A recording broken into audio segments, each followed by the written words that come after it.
Diddy really screwed up, and I'm not referring to his criminal trial, which has him sitting in prison right now, but it has to do with something that happened right before he got arrested. If you've seen the Netflix documentary about Diddy, Diddy The Reckoning, which 50 Cent produced, there's some footage there that had never been seen before. This is a photographer that Diddy hired to follow him around and document his life. That footage ended up going to 50 Cent. And maybe that's what Snoop went through. I don't know. But let the people know, because it was too early back then. You know, Pac just had died. So this one night, 50 called me up, and, you know, they got him on the phone. Me and him was just talking. We was talking about old time shit, you know, sit down with Black Hands, sit down with, you know, with Puff Kids, the whole Puff situation, and this documentary that he's going to be doing. The situation changed very fast. New online videos and comments quickly shifted the focus. This time, Snoop Dogg's name was pulled into the chaos. Headlines claimed that he was panicking, hiding, or being protected because of footage that was supposedly left out of the documentary. Some people repeated ideas mentioned by Gene Deal. Others questioned what 50 Cent showed in his documentary and what he did not show. Many started guessing how Snoop Dogg may have reacted. Most importantly, people began asking what was actually confirmed and what was not. Check out this audio from Suge Knight. It's from his podcast with Dave Mays, and he's speaking on, you know, Tupac and Snoop being cool, and how, you know, after Tupac got killed, Snoop started hanging out with Diddy. And, you know, he also speaks on how, you know, Snoop, he did the Steve Harvey show with Diddy after Tupac got killed. Check this out. Okay. It's downloading right now. Then you look at the scenario how everybody used Pac to make their stuff famous or make their project better.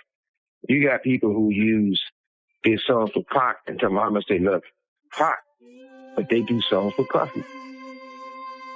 You got Steve Harvey, old bit that, you know, this motherfucker telling, well, Pac, according to everybody else, he brings Snoop and Puffy on there and say, these are dudes who's running this in the East Coast, West Coast. What's up, Snoop? Huh? Hey, whoa. Wait a minute, fellas here. Hold on. You know, I know all about this East Coast, West Coast rivalry thing here, but we in Chicago now. This rivalry stuff, we got to stop it, man. We stop that, we stop a lot of this violence. Yo, Steve, check this, man. All that East Coast, West Coast stuff is a bunch of media hype. It's been my dog from day one, you know what I'm saying? It's all good between me and him. That's my people. Well, that's what we came in for. We came in and light it up and ride it up. We made mutual hand. Now, Pac, if you love Pac so much, how you with the mother that everybody say got something to do with the first get down that happened to Pac in New York, then the second one. What you think about Suge Knight? And I've never asked you this before, but did you have an issue with Snoop hanging out with Diddy after Tupac got killed? I always felt that was wrong. I'm gonna just keep it real. I'm talking about from that, like now, okay. You know what I mean? I'm 46, Snoop probably early 50s. If he figured out now, he might go by the opinion like, okay, Puffy had nothing to do with Pac. You know, we grown now. If he want to be his friend, no problem. But back then, that was just awkward. You know what I mean? And the reason why it was awkward to me that I never even like it because you knew how Pac felt about this individual.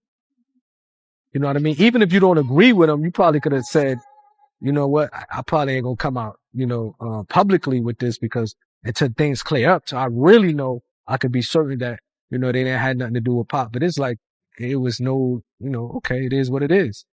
So that I never really respected that back then. So you had an issue with it. You didn't like it?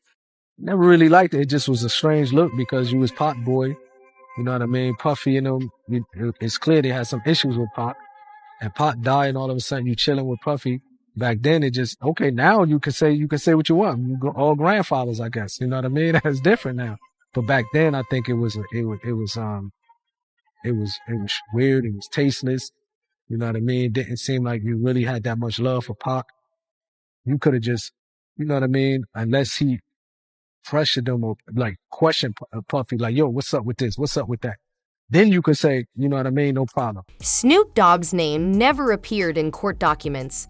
It did not appear in indictments. It was not part of the federal charges that sent Diddy to prison.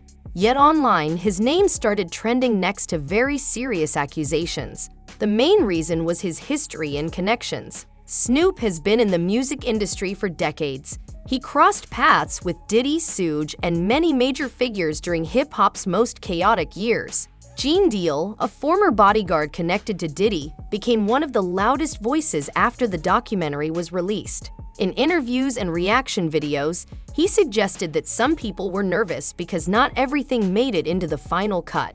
That single idea was enough to spark rumors. Many channels claimed that 50 Cent held back information. Snoop became an easy target because he is famous, visible, and connected to both coasts. Old video clips were brought back. Prison interviews from Suge Knight were reposted. I believe somebody mentioned that they seen a video with me and the dude Prodigy or one of the dudes from my Deep, as if I was with. They don't know the backdrop of that. I went to his hotel room ready to fight. Like, bro, I'll fight everybody in that room one-on-one. Even if I lose, it doesn't matter. The Outlaws was with me. My homie Tiny, the Mexican homie, was with me. I didn't go there and say, let me get in a video with these guys. I went there knocking on their door, doom, doom, doom. Tell them dudes to come out. What's up with your and Pop? You got a problem with Pop? Because we could just fight like man to man, face to face, and then shake hands. That was my approach with them. But when they told me they didn't have no problem, I don't mind being with you. You know what I mean? I don't mind shaking your hand because they told me they had love for Pop. So that's different. You know what I mean? If he come out and say, well, I already, I questioned Puffy about it. I believe that he didn't, he loved Pop. That's my opinion. I can move the way I want to move. So when people try to, I noticed somebody, I think on your page do that. Well, Napoleon was in the video with Mobb Deep. They don't know how I got in that video with Mobb Deep. You know what I mean? I pulled up on them but I'm the type of person, I never been a bully type of person. You know what I mean? If I talk to a person like a man and they tell me face to face, look, I got love for Pop, I'm comfortable to know if I can look in their eyes, and if I believe what they said, I have the right to say, okay, no problem. I believe you. You know what I mean? And maybe that's what Snoop went through. I don't know. But let the people know, because it was too early back then. Pop just had died. You know what I mean? Like, he had the right to say, the reason why I'm rolling with Puffy, I questioned him about my homie. He gave me this answer. So then he did what he had to do. But it just, you know what I mean? I never really agree with that, to be honest. The same way I couldn't be on the stage with him. When they wanted to do that tribute, I just couldn't do it. Like, I really felt in my heart, like, man, I can't believe this. This is where the danger begins. When closeness replaces proof, stories stop being about facts and start becoming suspicion. In moments like this, the loudest voices are rarely the most accurate. Shawn Combs' The Reckoning was never presented as an industry-wide takedown. It focused on Diddy. The documentary followed his rise through Bad Boy Records, his power, and the system that protected him for years. Victim stories were placed at the center. Patterns of control and exploitation were examined. It did not accuse Snoop Dogg of any crimes. It did not show him doing anything illegal. The claim that 50 Cent secretly protected Snoop is speculation, not fact. Curtis Jackson has clearly said in interviews that he exposed only what he could verify and what his legal team could legally support. Diddy was doing a documentary thinking he was going to come out triumphant. Yeah, I didn't know that's how this started, is he started filming himself and getting this footage because he thought he was going to beat everything. Okay, Diddy that makes sense. Okay. Has a relationship. Netflix. I knew that. With Ted Sarandis. I saw that. Yes. Okay. And he's filming it there. But of course, when you get, obviously it wasn't a clean sweep on the prosecutor's side, but you're still going to prison. Yeah. He basically kind of scraps it. It's not also Netflix is saying, because they commissioned it, right? Netflix is saying, all right, cool, just turn over what you got. And what we'll do, we'll make it what it is, because we're just following reality. Diddy's like, well, hold on now. If I lost the case, I'm down to still do it with you, but I got to be able to control it. Now, Diddy was probably going to kind of shape this doc to make it look like, hey, this was malicious prosecution. They kind of went really hard at me. Mm-hmm. I'm not a perfect guy, but I am a good guy. Yeah. And Diddy was like, I need to be able to craft it. And Netflix was like, no, you're not. And he's like, well, my question is, did he sign the footage over to Netflix so they own it? Mm-mm. Like, how were they able to do this without his? No, but he didn't pay for it. So essentially, they're calling it a payment error. So essentially, the deal falls apart, or he's like, "Yeah, we're not going to do So this." awkward. And the people who did the work that have all this footage, they're like, "So wait, you told us to film because this is going to be on Netflix. Now you're saying Netflix doesn't exist, and we're not getting paid because Diddy was going to pay with Netflix money." And Netflix realized this, and they went to the filmers and said, "Hey, give us the footage." And if anything, the documentary showed restraint. In a media world that rewards shock value, it avoided naming people unless there was strong proof or testimony that could stand in court. That is why claims about hidden footage remain only claims. No verified clips have been released. No court documents mention Snoop. No investigators have named him as a suspect or target. Ironically, Snoop publicly supported 50 Cent after the documentary was released. He shared posts supporting Curtis and made it clear there was no conflict between them. That goes directly against the idea that Snoop was afraid of what might be revealed. Fear usually does not look like public support. We're going to look at this through the prism of a modern-day rhetorical genius. A modern-day rhetorical genius. We're talking about the one, the great, the 50 Cent. All right. This guy's skill at rhetoric is absolutely next level. And this totally ties in with, how he famously is a big fan of Sun Tzu, The Art of War.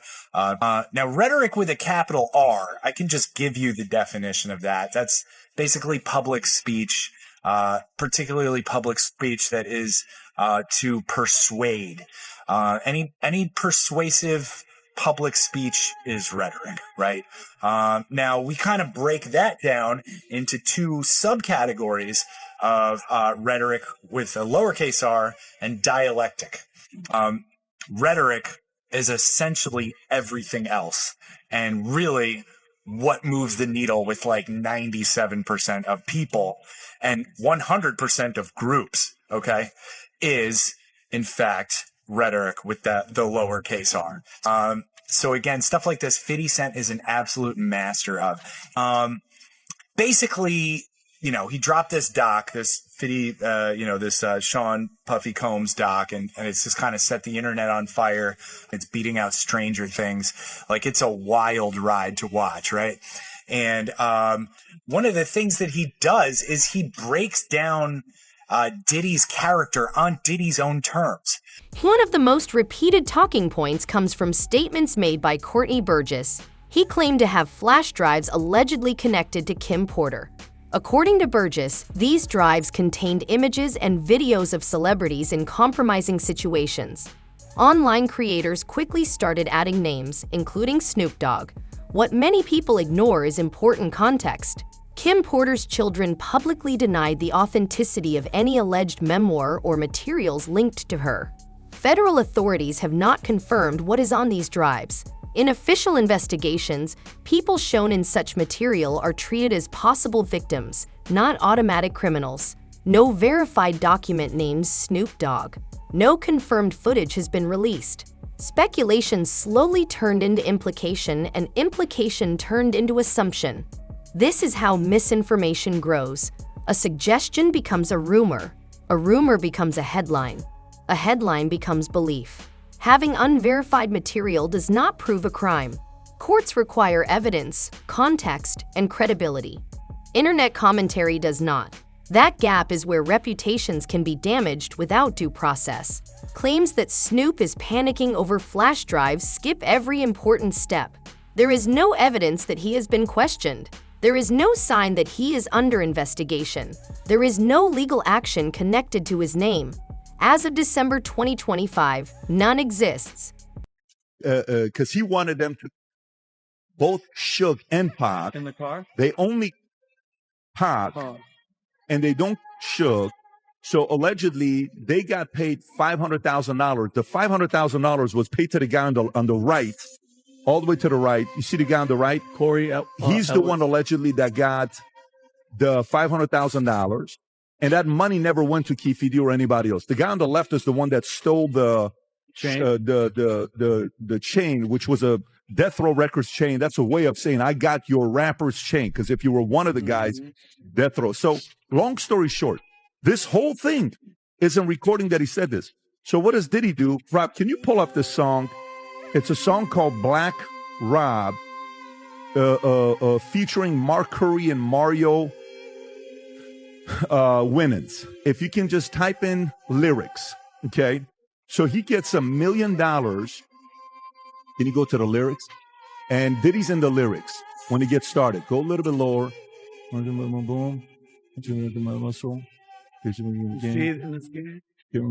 Can you type in the word in there, Rob? Nice guy. Type Control F, nice guy. Okay, right there. Look at it's 1999. No more Mr. Nice Guy. Been nice too long. I'm just going to start making y'all disappear. Man, first I'm going to take your records off the radio. Then I'm going to erase your social security number. Take your birth certificate out, flies. I'm going to do your whole effing family. Ain't nothing but mercy. And then, by the way, in the lyrics, he says, I'll drop $1 million on your head to erase you. Can you type in, I'll drop $1 million, just put Control F. Just go to Google and type this out. I'll drop $1 million on your head. I'll drop $1 million on your head and just put Diddy next to it. Right there. See, it says Black Rob. What song came up? I'll drop $1 million on your head. Erase you and your whole family, biatch. Wow. He's saying it in the song on what he did to get rid of Tupac. What an idiot. Suge Knight has accused Snoop Dogg of many things over the years. He has claimed betrayal, guilt, and involvement in dark events related to Tupac Shakur's death. These accusations come back whenever the industry faces problems, but they are not new and have never been proven. Suge has made these claims from prison, often in interviews that attract attention because of controversy. Snoop has consistently denied them, calling them lies driven by resentment and rivalry. Law enforcement investigations into Tupac's death have never charged Snoop Dogg. For being out there and allowing Nisa to come out there to make money, however she was doing it, to feed her family. He vowed down that it's like, yo, I ain't never with her again, and I ain't never with him again. Puff and Suge had a conversation behind the House of Blues about was we all right, and Tupac was alive. Tupac wasn't dead. So if it was a war, Suge ain't having no conversation with Puff about we good. I know he could be doing the Hoboken hustle, trying to fool him, brother. But had he killed my man or something like that, I wouldn't have no conversation with Puff. I'd been like, yo, you know what y'all niggas done? You know what happened? And it wasn't no conversation like that, brother. It wasn't no conversation whereas that, Suge made Puff feel like I'm going to get you a payback for what happened to Jake. This was more so that Puff, for whatever reason, Suge, for whatever reason he was mad at Puff, and Puff, for whatever reason he was mad at Suge, it was between them two. It wasn't no whole East Coast wanted the West Coast dead, and the West Coast wanted East Coast dead, because they still was going out, still chilling, still at places with each other. It was Bad Boy, and it was Death Row. It wasn't no East Coast and no West Coast. West Coast dudes were still coming out on the East Coast getting love. East Coast niggas was still going out on the West Coast getting love. It was Bad Boy versus Death Row. And that's what it was, bro. And it was because of the two CEOs. But she'll try to straighten it out. I got to get at the Suge. The Death Row East Coast, the Death Row East was going to bring in Eric B. It was going to bring in Big D. And those brothers was from the East Coast. So now they was looking for a representative to come to the meeting from Bad Boy so they could straighten out the between Pac and Big and Death Row and Bad Boy. And Puff is the one who refused. Puff is the one to refuse to send a representative or either come himself. And got mad at Zip and them because they were in the Mirage on 57th Street partying with Suge Knight. Got mad at them. And Zip hung up the phone on him behind that. So what you mean by Online culture often treats repetition as proof. The more a claim is repeated, the more believable it feels, even without evidence. Content creators understand how powerful that effect can be. What often gets lost is context. The relationship between Suge and Snoop fell apart decades ago. Their business disputes, personal conflicts, and public feuds are well documented. Accusations made under those conditions should be questioned, not blindly believed. Repeating those claims today does not make them stronger. It only makes them louder. So I don't know where you get all the extras from, but they had a conversation at the hospital and all that. That's absolutely not true. Say less, if you know what I mean. But instead of just saying less, since I've been in here,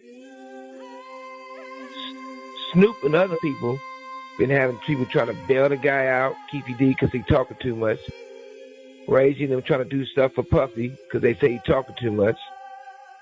They even had somebody talk to me and say, hey, you can help him get free. I said, look, I don't have nothing to do with none of that, and I'm not leaving prison to go to nobody county jail. To the point they were saying, well, you can't leave and sacrifice a little bit in the county jail to stop that black man from getting life? Hell, no. I ain't wishing bad on him at all because I don't want to see nobody go to prison.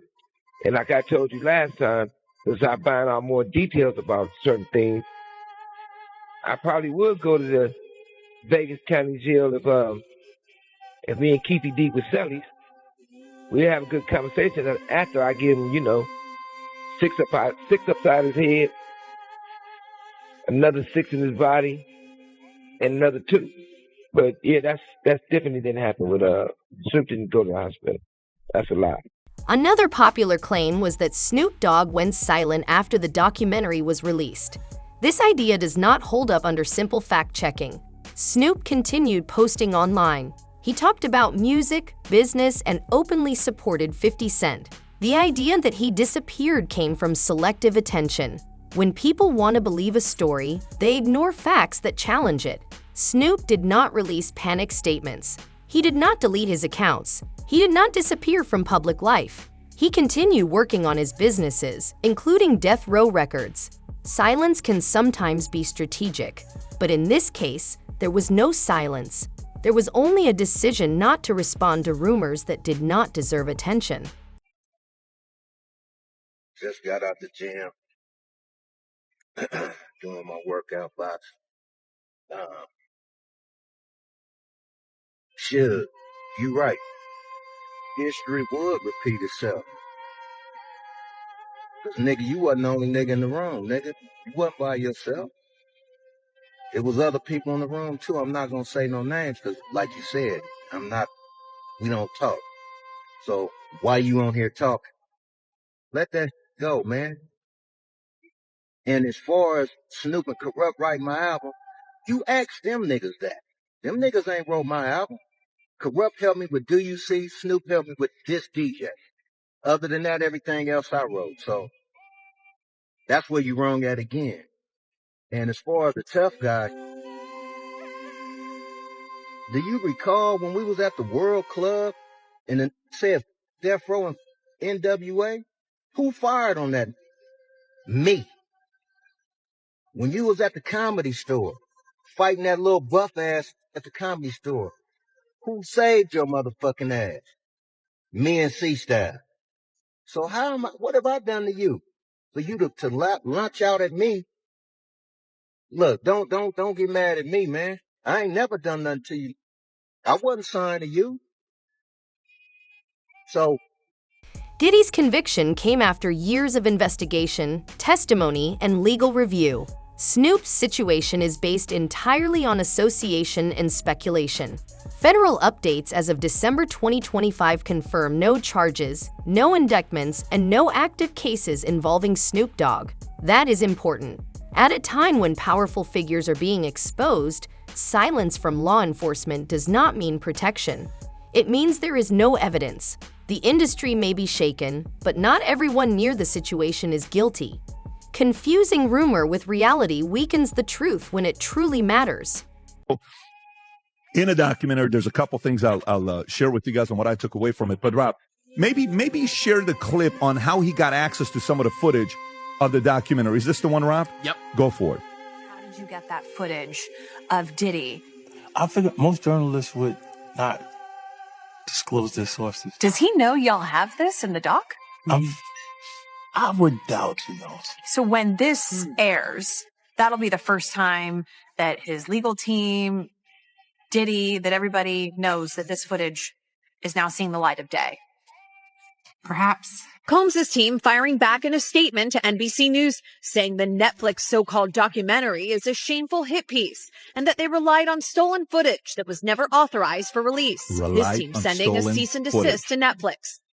So that doesn't mean it's not true. Of course. But they relied on stolen footage, okay, is what they relied on. And then they ask about the history of 50 and him, issue that they've had. What's the one you just pulled up, Rob? This is where they talk about the feud, and then I also have 50 Cent talking about Diddy's reaction to the documentary. Yeah, that's so funny. That is so funny. But watch this one here. Go ahead, Rob. How do you respond to people who say that it's more about the disdain that you have for Shawn Combs than it is for giving the victims a platform? What they consider a pre-existing beef, right, for 20 years, right, is me being uncomfortable with him suggesting that he takes me shopping, or I looked at it like it was like a tester, like maybe you'll come play with me type of thing, right? And it's not personal. I think it's important to also let people know that the show is not completely the perspectives of people that did not like Shawn. We weren't trying to just get the highlights, the salacious details, that the real goal was to storytell. And not everyone needed to have an allegation to be a part of this project. Yeah, I mean, so that's that part, right? The fact that the feud with the two of them, hey, let me take you shopping. Like, you say that to a girl, 50's like, what are you talking about? Take me shopping. How do you have a flip of mind? You want to take me shopping? And then last but not least, Rob, the other clip you have of 50 is talking about how he thinks Diddy's going to like this documentary. Go ahead, Rob. Shawn Combs watches this. What do you think he's going to feel? Like, wow, this is amazing. I think he's going to say this is the best documentary I've seen in a long time. Can't even hold it. Because you'll see people saying that. I mean, he may feel a different way about pieces and bits of it, but he knows the truth. I think he'll see the truth in it.